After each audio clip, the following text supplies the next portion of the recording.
లేను. కారణం ఏంటంటే నేను చెప్పిన అయితే మొన్న 14వ తారీఖు రోజు అన్ని పోలీస్ స్టేషన్లలో ఫిర్యాదులు ఇవ్వమన్నా. గవర్నర్ ప్రోగ్రాం తర్వాత అన్ని పోలీస్ స్టేషన్లో దయచేసి మీరు ఫిర్యాదులు ఇవ్వమన్నా. అయితే పోలీస్ స్టేషన్లో పోయిండ్రు చాలామంది. నాకు తెలంగాణ ఇంటెలిజెన్స్ వాళ్ళు ఎస్బీ వాళ్ళు నాకు ఫోన్ చేసి చెప్పిండ్రు, పోయిండ్రు సార్ మీ వాళ్ళు చాలామంది వచ్చిండ్రు. కానీ దాదాపు ఒక 700 పోలీస్ స్టేషన్లు అన్నట్ట, అంటే 700 to 800 పోలీస్ స్టేషన్ల సిఏలు అసలు పిటిషన్లు తీసుకోలేదంట.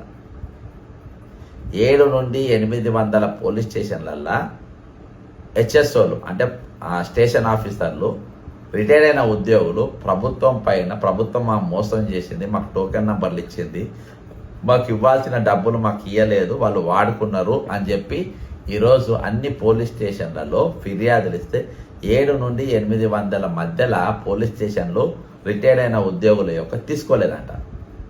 అయితే ఇప్పుడు నెక్స్ట్ మా స్టెప్ ఏంటంటే ఖచ్చితంగా ఈరోజు రిటైర్డ్ ఉద్యోగులందరూ కూడా నెక్స్ట్ లోకయుక్తాల ఇండివిజువల్ కేసులు ఫైల్ చేయండి. మీకు లోకయుక్తాల కేసు ఫైల్ చేయడానికి నేను డ్రాఫ్టింగ్ ఫాము అన్నీ కూడా నేను మీకు వాట్సాప్ ద్వారా పంపుతా. ఒకరికొకరు మీరు పంపుకోండి. రిటైర్ అయిన ఉద్యోగులందరూ కూడా వ్యక్తిగతంగా లోకయుక్తాల అంటే కోర్టుల కేసులు వేయని వాళ్ళు, హైకోర్టుల కేసులు వేయని వాళ్ళు అందరూ కూడా, హైకోర్టుల కేసులు వేయాల్సిన వాళ్ళు అవసరం లేదు, హైకోర్టుల కేసులు వేయని వాళ్ళందరూ ఓకే మీరు లోకయుక్తాల కేసు ఫైల్ చేయండి.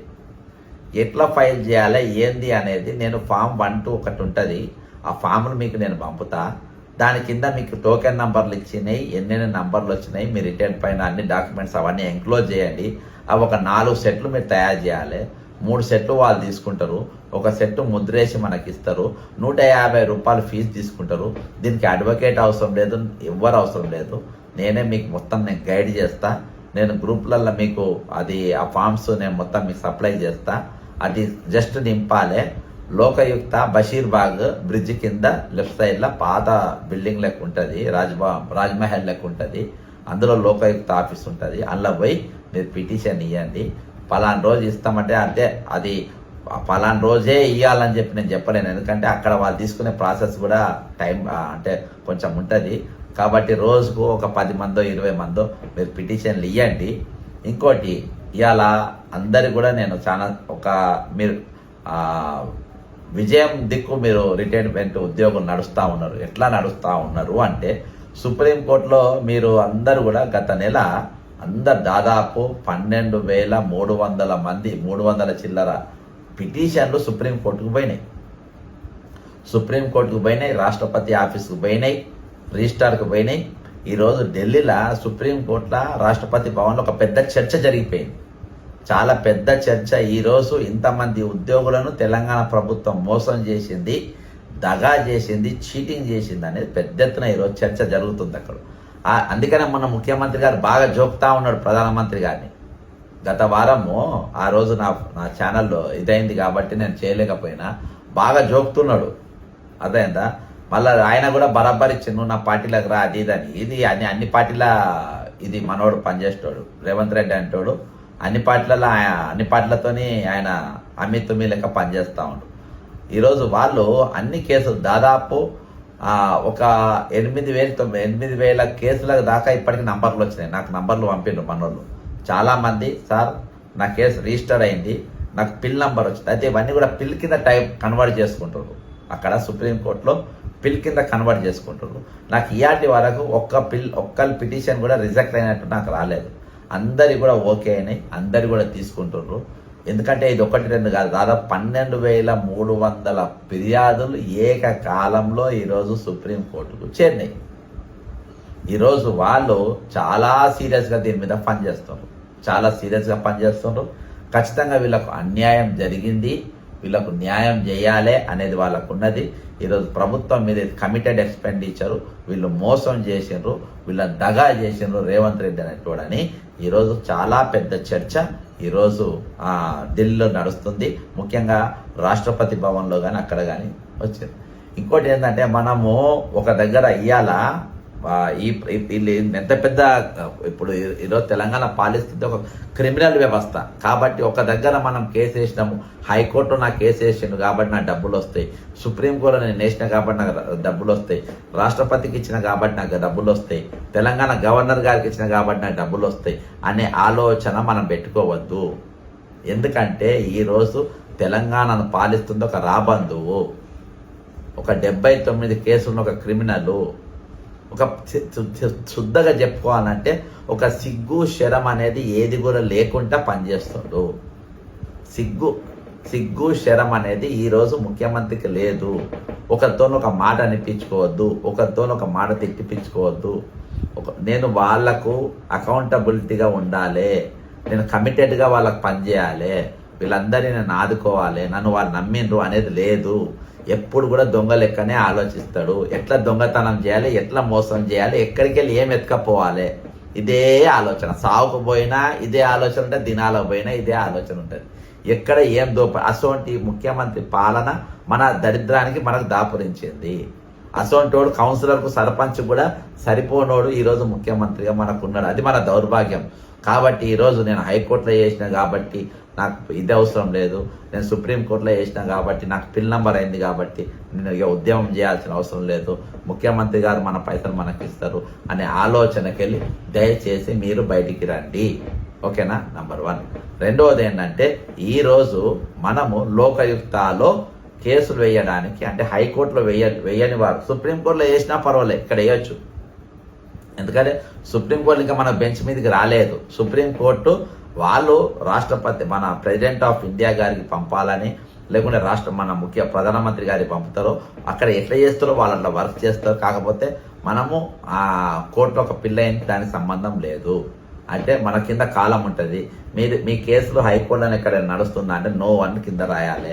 నేను ఆ ఫామ్ కూడా నేను మీకు ఎక్స్ప్లెయిన్ చేస్తా. ఫామ్ మీకు ఎట్లా నింపాలి ఏందనేది ఆ ఫామ్ నేను ముందు పెట్టి ఒక్క లైన్ ఎక్స్ప్లెయిన్ చేస్తా. దాని గురించి మీరు ఇబ్బంది లేకుండా చేయాలి. కానీ హైకోర్టులో కేసులు వేయని వాళ్ళందరూ కూడా దయచేసి లోకయుక్తాలో మీరు కేసులు మొత్తం ఫైల్ చేయండి. ఓకేనా? అది చాలా ఇంపార్టెంట్. ఈరోజు ఉద్యోగ సంఘాలను మరి ఎంత పెద్ద గొప్పగా పొగుడుతున్నారంటే రియల్గా, అంటే నేను ఎప్పుడు కూడా ఈ టైప్లా ఏ రోజు కూడా నేను చూడలేదు. ఈరోజు ఎంత గొప్పగా ఉద్యోగ సంఘాల గురించి పొగుడుతుండ్రు. ఇది ఒక పెద్ద అన్నయ్య అనుకున్న దాదాపు అందరు వాట్సాప్లలో ఇది ఉన్నది కావచ్చు. అందరు ఇది బక్క జడ్సన్ రాసిన లెక్క కాదు, లెక్క కాదు.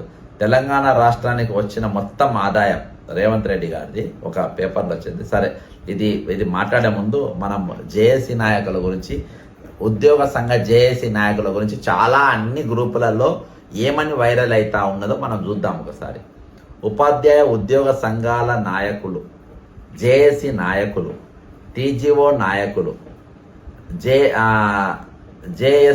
జేఏసీ నాయకులు అనగా 207 సంఘాల నాయకుల అసమర్థత, అనైక్యత, స్వార్థం, స్వంత పనులు, పైరవీలు చేసుకోవడం, అమ్ముడు పోవడం, ఇట్లా డూడు బసవన్న లాగా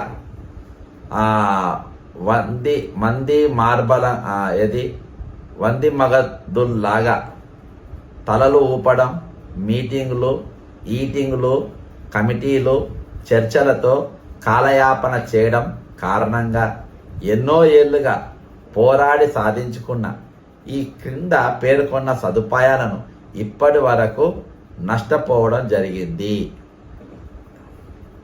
ఇది అన్ని గ్రూపులలో ప్రతి ఫోన్లలో ఆల్రెడీ ఉన్నదే నేను మాట్లాడుతున్నా. కొత్తగా మాట్లాడతారు మిస్టర్ ఎవరు మారం జగదీష్ గారు, మరి ఏలూరు శ్రీనివాస్ గారు, ఇంకా ఉన్నారుగా నాయకులంతా.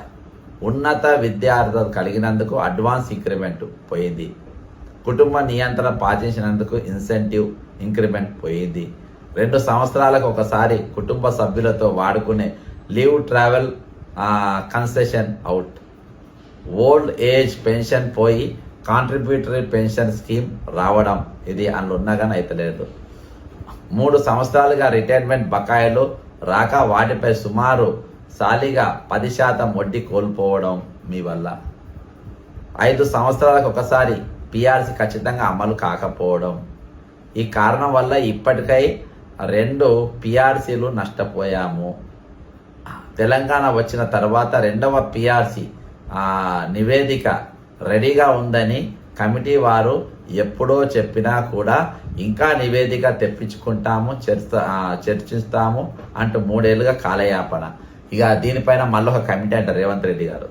ఈ కమిటీ ఫలితంగా 3 సంవత్సరాల ఏరియర్స్ కోల్పోవడం, ఎప్పటి డిఏ అప్పుడు డిమాండ్ చేసి సాధించుకోవడం వల్ల 5 డిఏలు ఏరియర్స్ పెండింగ్లో ఉన్నాయి.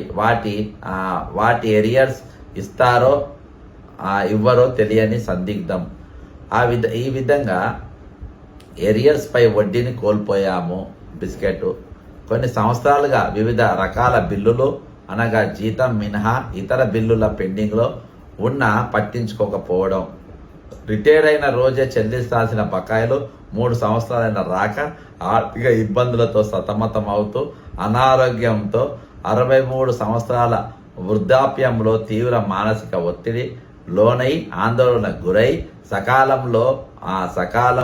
కాలంలో సరియైన వైద్యం చేయించుకోలేక ఇప్పటికీ 100 మందికి పైగా మరణించారు. కనీసం వారి కుటుంబాలను నాయకులుగా చెప్పబడుతున్న మీరు ఒక్కనాడు కూడా పరామర్శించిన పాపాన పోలేదు. వారికి నేను చెప్తాను, రేవంత్ రెడ్డి తొవ్వలనేవి తయారు, ముఖ్యమంత్రి అనుకో సిగ్గు శరం లేదు. ఈ సంఘాలు కూడా అట్నే మోపోయినాయి. వారికి బకాయిలు ఈ సంఘాలను తీసిపడేద్దాం. వీళ్ళకి ఎవడోటేసిండు, వీళ్ళకు ఎవడు గెలిపించుకున్నాడు, వీళ్ళు లీడర్లను ఎట్లా చెప్పుకుంటున్నారు, మేము సంఘ నాయకులం ఎట్లా చెప్పుకుంటున్నారు, సందాలు ఎట్లా వసూలు చేస్తున్నారు, వీళ్ళందరి మీద ఒకటి కేసు ఫైల్ చేయాలి. వారికి బకాయిలు ఏకమొత్తంగా హైకోర్టు ఉత్తర్వులు మేరకు సాలిన 10% వడ్డీతో సహా ఇప్పిస్తాం. 3 సంవత్సరాల ఆలస్యమైన కారణంగా ఆర్థిక ఇబ్బందులతో మరణించారు కావున అదనంగా ఎక్స్గ్రేషియా ఇప్పిస్తాం అని ధైర్యం చెప్పాల్సిన నైతిక బాధ్యత వీరికి ఏమాత్రం రాలేదు. ఇలా చెప్పుకుంటూ పోతే ఎన్నెన్నో 14 పాయింట్ అంటే దాదాపు పాయింట్స్ వారిగా చివరగా నాయకులుగా చెప్పుకుంటున్న వీరికి అంటే స్వయం ప్రకటిత సంఘ నాయకులు అన్నట్టు వీరికి ఎన్నికకు ఎలాంటి చట్టబద్ధత లేదు. మీరు గానే కాదరా భయ్. ఎందుకంటే రాష్ట్ర వ్యాప్తంగా ప్రజాస్వామ్య పద్ధతిలో ఉపాధ్యాయ ఉద్యోగ సభ్యత్వ పునరుద్ధరణ మరియు నూతన సభ్యత్వ సేకరణ, ఓటు హక్కు వినియోగం లాంటి కార్యక్రమాలు చేపట్టకుండా, కొత్తవారికి పోటీ చేసే అవకాశాలు ఇవ్వకుండా, నోటిఫికేషన్ జారీ చేయకుండా, విస్తృత ప్రచారం కల్పించకుండా, రహస్యంగా వారికి వారే 5 నక్షత్రాల హోటళ్లలో మీటింగ్లు పెట్టుకొని వంతులుగా వారికి పోస్టులు పంచుకుంటున్నారు. ఈ కారణంగానే ఉపాధ్యాయ ఉద్యోగులు ఎన్నో సదుపాయాలు కోల్పోయి నష్టపోతున్నారు. చివరిగా చాలా పెద్దగా ఓపికగా రాశారు. చివరిగా ఒకవైపున మన రాష్ట్రంలోనే పనిచేస్తున్న విద్యుత్ ఉద్యోగులకు 4 సంవత్సరాలకు ఒకసారి ఖచ్చితంగా పిఆర్సీ అమలు అవుతున్నా, జనవరి 2026 డిఏను ఆర్థిక శాఖ మంత్రి మంజూరు చేసినా కూడా వీరిలో ఏమాత్రం పట్టుదల, పౌరుషం లేదు.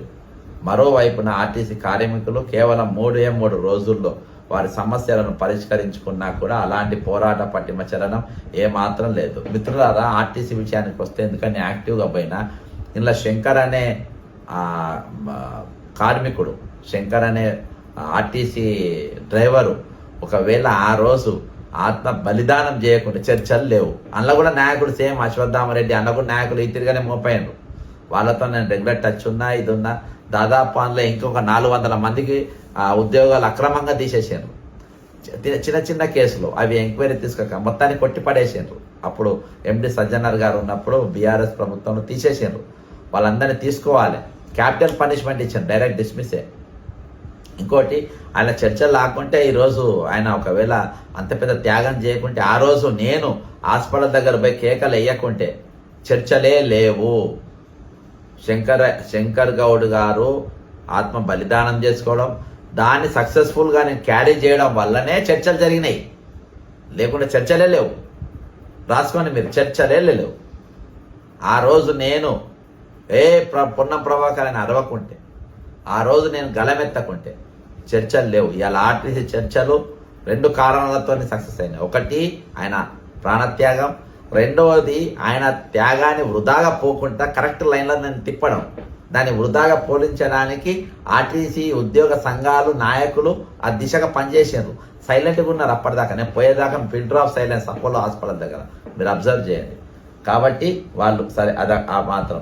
విద్యుత్ ఉద్యోగులు మరియు ఆర్టీసీ కార్మికులతో ఉన్న ఐక్యత బలం 2007 సంఘాల నాయకులతో ఏమాత్రం లేకపోవడం శోచనీయం. నాయకులమని చెప్పబడుతూ ఓడి అంటే అడ్డంటి సౌకర్యం పొందుతూ కార్యాలయకు పాఠశాలకు కళాశాలకు వెళ్లకుండా నౌకరు ఎగ్గొట్టి నెలకు జీతం పుణ్యానికి తీసుకుంటా ఈరోజు ఇక మీరు ఎంజాయ్ చేస్తారు, పెత్తనం చేస్తారు. ఇంకా వీళ్ళకి అక్కడ కాదు, వీళ్ళు ప్రతి పెళ్లిలోకి పోతారు, సావులో పోరు, మళ్ళీ దినాలకు పోతారు, మళ్ళీ వీళ్ళ స్పెషల్ అక్కడ. అదేందా ఇక వీళ్ళ మామూలుగా వీళ్ళ లైఫ్ బిందాస్ ఉన్నది. ఉద్యోగ సంఘ నాయకుల ఎంత హ్యాపీగా ఉన్నంటే మంత్రుల పదవులను 5 ఏళ్ళలో పోతే కానీ వీళ్ళ బుర్రలు కరిగాయి, వీళ్ళు బ్రహ్మాండంగా ఉంటారు. ఇక ఉపాధ్యాయ ఉద్యోగుల కోసం వారి చేత వారి కొరకు వారిపై ఎన్నిక కాబడిన మరియు పని చేయాల్సిన ఎమ్మెల్సీలు నెలకు 2,77,000 జీతం, సెక్యూరిటీ సిబ్బంది, వాహనం, ఫోను, అనేక సౌకర్యాలు అలవెన్స్లు పొందుతూ సమస్యల సాధనకే చొరవ చూపడం లేదు. మంచి కసి మీద రాసిండ్రు, ఎవరు రాసిండ్రు కానీ కసి మీద మీ మీద మంటతోని బ్రహ్మాండంగా రాసిండ్రు. ఈరోజు నిజంగా ఉద్యోగ సంఘాల గురించి మనం ఆలోచన చేయాల్సిన అవసరం ఉంది. కష్టంగా ఒక పెద్ద ఉద్యమం మనమే చేయాల్సిన అవసరం ఉంది, ఒక పోరాటం చేయాల్సిన అవసరం ఉంది. ఉద్యోగ సంఘాలే ఏం లేవు, మనమే ఒక సంఘం మొదలు పెడదాం. ఇక ఆ సంఘానికి రిజిస్ట్రేషన్ అవసరం లేదు, ఏం అవసరం లేదు.